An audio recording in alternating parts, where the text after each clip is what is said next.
ചെറിയ തെറ്റ് ചെയ്തതിന്റെ പേരില് ഇത്രയും വലിയ ശിക്ഷ തരേണ്ട കാര്യമില്ല. ഇതിത്തിരി കടന്നു കൈയായിപ്പോയി. ഇതങ്ങനെ വെറുതെ വിടാൻ പറ്റില്ല മോളെ. ഞാൻ നാളെ തന്നെ തൃശൂർ പോലീസ് അക്കാഡമിയിൽ വന്ന് ബന്ധപ്പെട്ട അധികാരികളോട് സംസാരിക്കാം. അയ്യോ, ഞാൻ വീട്ടുകാരെ ഇതൊക്കെ അറിയിച്ചു എന്നറിഞ്ഞ ശിക്ഷ കൂടും. പിന്നെ അങ്ങോട്ട് എനിക്കിവിടെ നരകമായിരിക്കും ചേച്ചി. ഇവിടെ ജോലി ചെയ്യുന്ന പോലീസ് സർവീസിൽ തന്നെയുള്ള ഒരു ചേച്ചി ഞാൻ പരിചയപ്പെട്ടു. എന്തോ ചെറിയ കാര്യത്തിന് ശിക്ഷയായി അവരിവിടെ ഒരു ഓർഡർലി ഡ്യൂട്ടിക്കിട്ട് പീഡിപ്പിക്കുകയാണെന്നാ പറഞ്ഞത്. സർവീസിലുള്ളവരുടെ അവസ്ഥ ഇതാണെങ്കിൽ ട്രെയിനിങ്ങിന് വന്ന് ഞങ്ങളുടെ അവസ്ഥ എന്തായിരിക്കും? എന്നുവെച്ച് ഈ പീഡനം മുഴുവൻ സഹിക്കണമെന്നാണോ? അത്ര കഷ്ടപ്പെട്ട് നീ പോലീസ് ആവണ്ട. നിന്നെക്കാൾ ഈ ജോലി ആഗ്രഹിച്ചത് ആരാധ്യയായിരുന്നു. അവൾ കൂടെ നിന്റെ കൂടെ ട്രെയിനിങ്ങിനുണ്ടായിരുന്നെങ്കിൽ നിനക്ക് ഇത്രയും കഷ്ടപ്പെടേണ്ടി വരില്ലായിരുന്നു. നീ ഒരു പാവമായതിന്റെ കുഴപ്പം ആതിരെ. നമുക്ക് വേറെ എന്തെങ്കിലും ജോലി നോക്കാം മോളെ. നാളെ തന്നെ ഞാൻ വന്ന് നിന്നെ കൂട്ടിക്കൊണ്ടുവരാം. അതൊന്നും വേണ്ട അമൃതേച്ചി. ചേച്ചി ഇങ്ങനെ തുടങ്ങുവാണെങ്കിൽ ഞാൻ ഇനി ഇവിടുത്തെ ബുദ്ധിമുട്ടുകളൊന്നും പറയില്ല. നിന്റെ കഷ്ടപ്പാടുകൾ എന്നോട് പറയാതിരിക്കരുത്. ചേച്ചിക്കത് കൂടുതൽ സങ്കടാവും. ഞാൻ ചേച്ചിയോട് എല്ലാം പറഞ്ഞോളാം. എന്തായാലും ഈ ജോലി ഞാൻ നഷ്ടപ്പെടുത്താൻ ഉദ്ദേശിക്കുന്നില്ല. ആരാധ്യയുടെ സ്വപ്നം നിറവേറ്റാനെങ്കിലും എനിക്ക് യൂണിഫോം ഇട്ട് സർവീസിൽ കയറണം. ശരി മോളെ, സർവീസിൽ കയറുമ്പോ ഈ സങ്കടം എല്ലാം മാറും. റാണി മാഡത്തിന്റെ കയ്യിൽ നിന്ന് ഫോൺ തിരിച്ചു കിട്ടിയ ഉടനെ ചേച്ചിയാണ് വിളിച്ചത്. ഇനി ഹോസ്പിറ്റലിൽ ഒന്ന് വിളിക്കണം.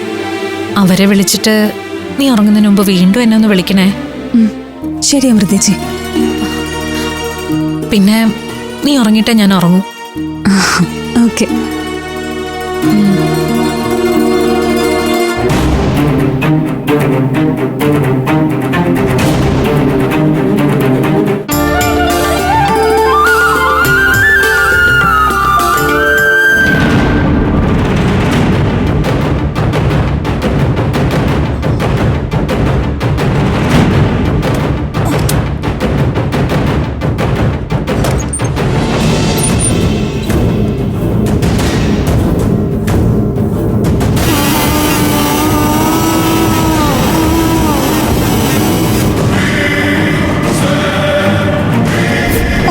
ഇന്നിവിടെ എന്തൊക്കെ പൊടിപൂരാണോ കർത്താവേ നടക്കാൻ പോകുന്നത്.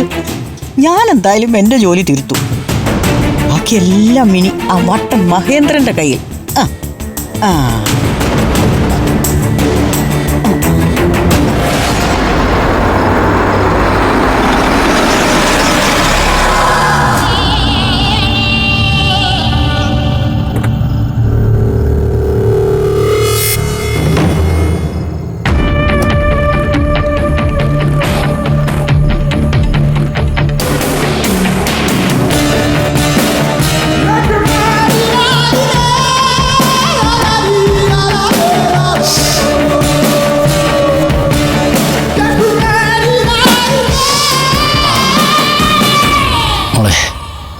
ഇന്ന് നമ്മുടെ ദിവസം അമൃത മോളെ.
ഇവളെന്താ ഈ പാതിരാത്രിയില്?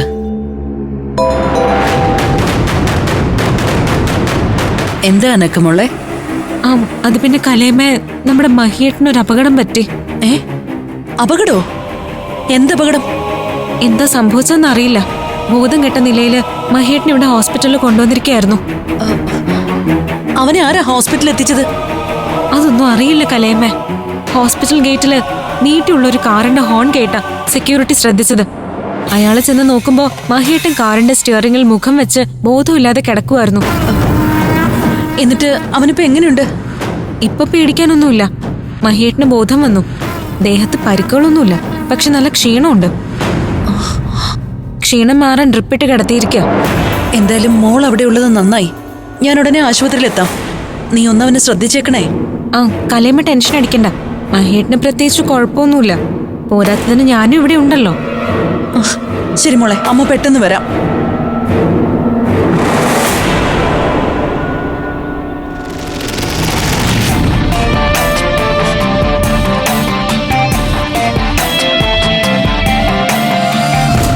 ഡോക്ടർ, എനിക്ക് പ്രത്യേകിച്ച് കുഴപ്പമൊന്നുമില്ല. എന്നെ ഡിസ്ചാർജ് ചെയ്യുന്നൊന്ന് വീട്ടിൽ വിടണം. തനിക്ക് നല്ല ക്ഷീണമുണ്ട്. ക്ഷീണം മാറിയിട്ട് പോവാം. അതിനല്ലേ ട്രിപ്പ് വന്നിരിക്കുന്നത്. എന്തായാലും ഇത് തീരട്ടെ. അത് കഴിഞ്ഞിട്ട് വീട്ടിൽ പോകുന്ന കാര്യം ആലോചിക്കാം. keep this. ഇപ്പൊ എങ്ങനെയുണ്ട്? കുഴപ്പമൊന്നുമില്ല. വന്നപ്പോൾ ഉണ്ടായിരുന്ന ക്ഷീണമൊക്കെ മാറി. ഞാൻ കലേമയെ വിവരം അറിയിച്ചിട്ടുണ്ട്. കലേമ ഇപ്പൊ എത്തും. ചേച്ചി വിളിച്ച് പറയണ്ടായിരുന്നു. വെറുതെ ടെൻഷൻ അടിക്കും. അല്ല, സത്യത്തിൽ എന്താ സംഭവിച്ചത്? അന്ന് ക്രിസ്മസിന് വീട്ടിൽ വന്നതുപോലെ എന്തെങ്കിലും വേലത്തിലൊപ്പിച്ച് പ്രശ്നത്തിലായതാണോ? ആശുപത്രിയിൽ വരുന്നതിന് മുൻപ് നടന്ന കാര്യങ്ങൾ വല്ലതും ഓർമ്മയുണ്ടോ? എന്തോ ഒരു തലച്ചുറ്റൽ പോലെ വന്നു. പിന്നൊന്നും ഓർമ്മയില്ല. ചിലപ്പോൾ പ്രഷർ ലോ ആയതായിരിക്കും. എന്തായാലും ഈ ഡ്രിപ്പ് കയറി കഴിയുമ്പോൾ എല്ലാം ഓക്കെ ആവും.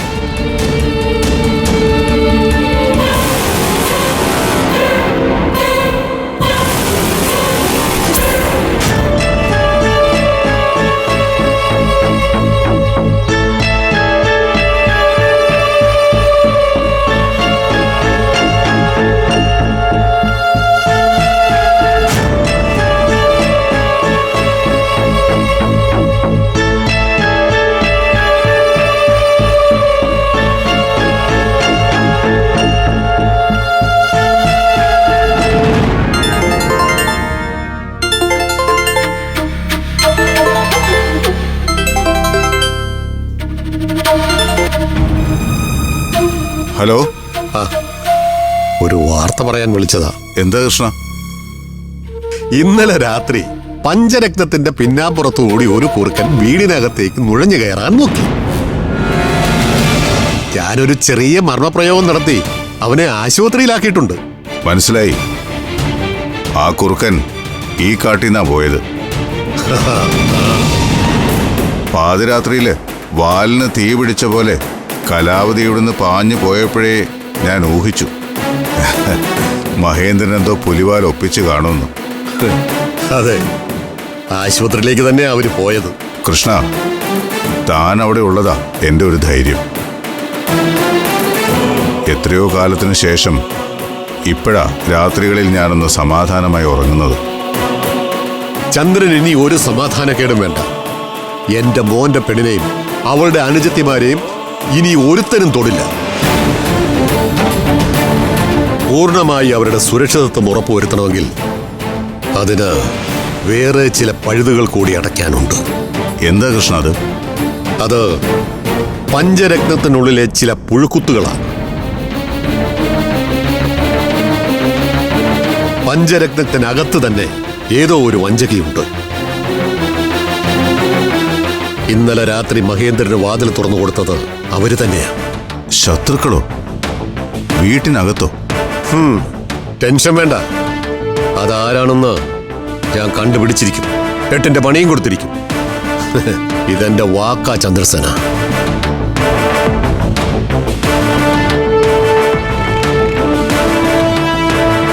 ഞാൻ പിന്നെ വിളിക്കാവേ.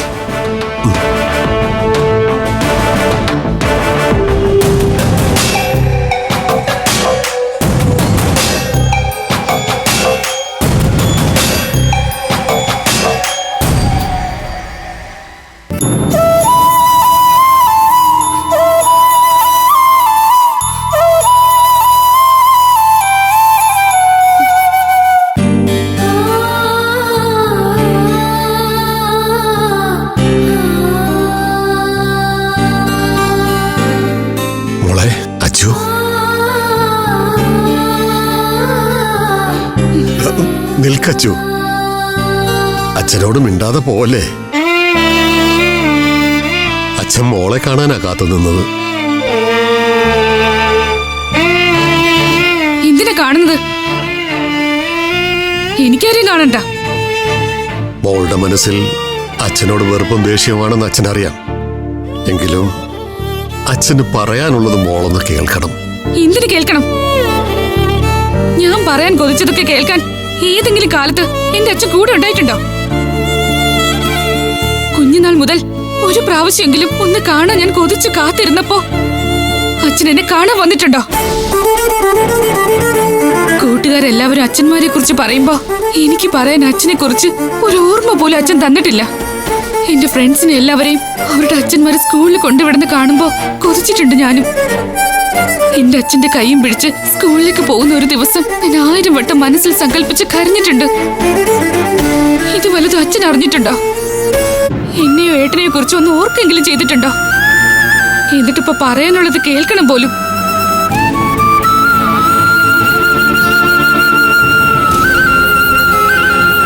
എന്റെ ഭാഗത്തു നിന്ന് പറ്റിപ്പോയ തെറ്റുകളെല്ലാം ഞാൻ നന്നായി തിരിച്ചറിയുന്നുണ്ട് മോളെ. കുടുംബത്തിന്റെ തണലും മക്കളുടെ സ്നേഹവും സ്വയം നഷ്ടപ്പെടുത്തിയവനാ ഞാൻ. അതിന്റെ തീരാത്ത കുറ്റബോധത്തിലൊരുക്കിയ ഞാനിപ്പോ ഓരോ നിമിഷവും ജീവിക്കുന്നത്. നിങ്ങളെല്ലാവരും എന്നോട് എങ്ങനെ പെരുമാറിയാലും ഞാനൊരിക്കലും നിങ്ങളെ കുറ്റപ്പെടുത്തില്ല. ഞാനത് അർഹിക്കുന്നുണ്ട്, എനിക്കറിയാം. പക്ഷേ ഈ അച്ഛന്റെ മനസ്സിൽ നിന്നോടും അപ്പിക്കുട്ടനോടും ഒരു കടലോളം സ്നേഹമുണ്ട്. അതൊരിക്കലും തിരിച്ചു കിട്ടില്ലെന്ന് എനിക്കറിയാം. എങ്കിലും എന്റെ മനസ്സിൽ സ്നേഹമുണ്ടെന്ന് നിങ്ങൾ അറിയണം. ആരറിഞ്ഞില്ലെങ്കിലും എന്റെ മോളെങ്കിലും അറിയണം.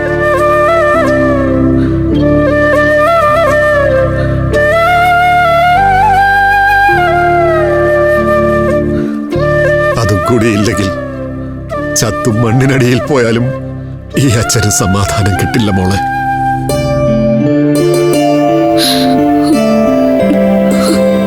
അച്ഛാ,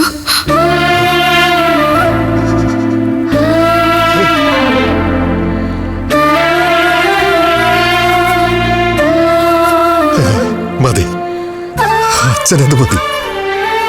അച്ഛന്റെ മനസ്സിലെ നീറ്റില് ഇപ്പൊ കുറയുന്നുണ്ട്. അച്ഛനെ ഓർത്ത് ഇത്രയും കാലം ഇതുപോലെ നീറി കഴിഞ്ഞതാ അമ്മ.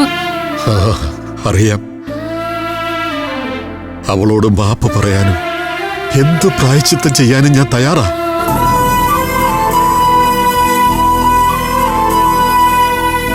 പക്ഷേ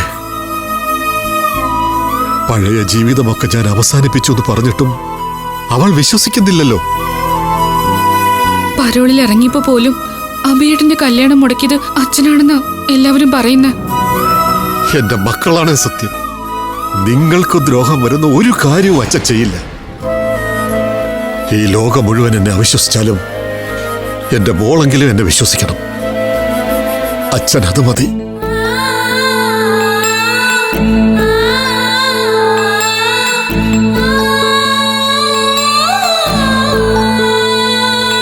ഞാൻ പോവുക.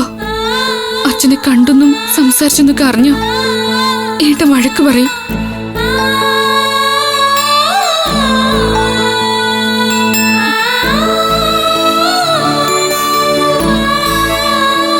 മോളെ നിൽക്ക്.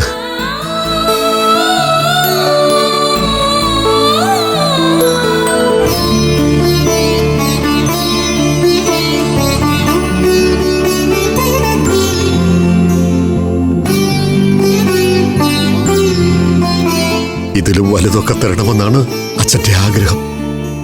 പക്ഷേ അതിനൊന്നും നിവർത്തിയില്ല. മോൾക്ക് വേണ്ടി അച്ഛൻ സ്നേഹത്തോടെ വാങ്ങിക്കൊണ്ടുവന്നതാ. മോളിത് വാങ്ങണം.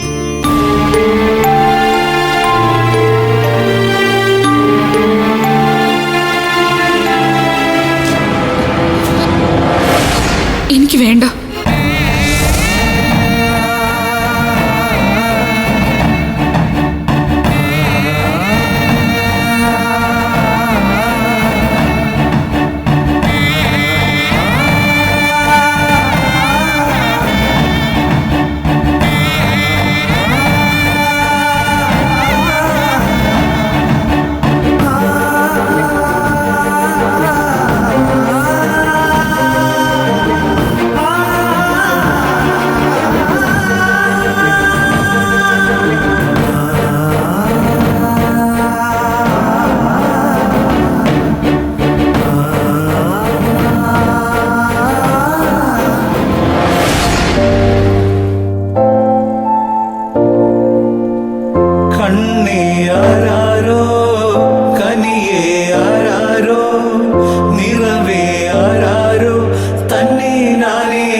തൊട്ടിൽ കൂട്ടിനുള്ളിൽ കൺമണിയേ ചിപ്പിയുള്ളിൽ മുത്തുപോലെൻ പൊന്മകളേ എന്നുമെന്നും കിന്നരിക്കാം ഓമനിക്കാം ചക്കരപ്പൻ നെറ്റിയിലോ പൊട്ടുതൊടാം നീ പകരും പുഞ്ചിരികൾ കണ്ടു നിന്നാൽ നൂറഴക് നീ പിടഞ്ഞാൽ എന്നുയിരിൽ കുരിരുള്.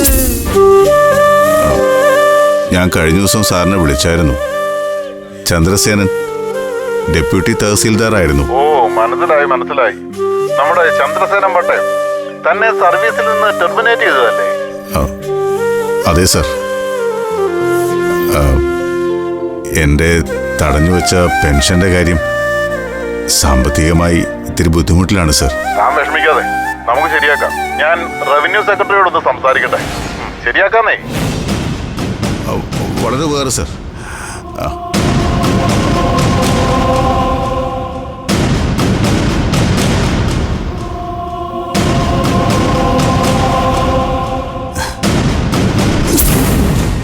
ഇന്നലെ രാത്രി പഞ്ചരത്നത്തിന്റെ പിന്നാമ്പുറത്തു കൂടി ഒരു കുറുക്കൻ വീടിനകത്തേക്ക് നുഴഞ്ഞു കയറാൻ നോക്കി. ഞാനൊരു ചെറിയ മർമ്മപ്രയോഗം നടത്തി അവനെ ആശുപത്രിയിലാക്കിയിട്ടുണ്ട്.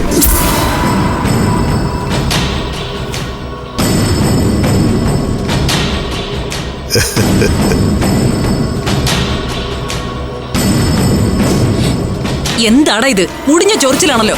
പാതിരാത്രിയിൽ കണ്ട കാടും പറമ്പും താണ്ടി കുടുംബത്തിൽ പിറന്നവരുടെ അടുക്കളപ്പുറത്തെ വാതിൽ ഉറക്കാൻ പോയാൽ ചൊറിയണം കടിച്ച് നാശമാകും.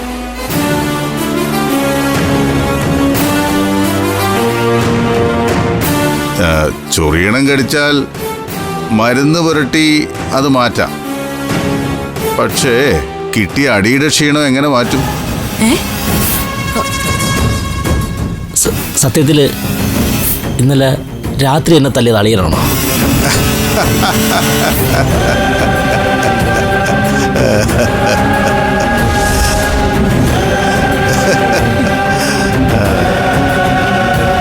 അവൻ ചോദിച്ചത് കേട്ടില്ലേ? നിങ്ങൾ ചിരിക്കാതെ പറ, നിങ്ങളാണോ അവനെ തല്ലിയത്?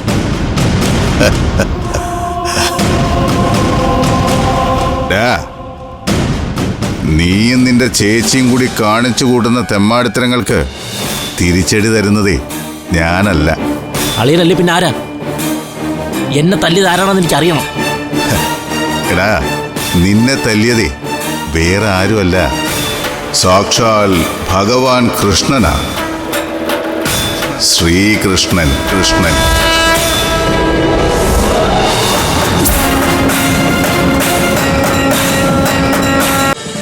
ഫ്ലവേഴ്സ് ഒരുക്കുന്ന കാഴ്ച വസന്തം യൂട്യൂബിൽ പ്രേക്ഷകർക്ക് ലൈവായി കാണാം. ഫ്ലവേഴ്സ് കോമഡിയിൽ ജോയിൻ ചെയ്യൂ, ആസ്വദിക്കൂ.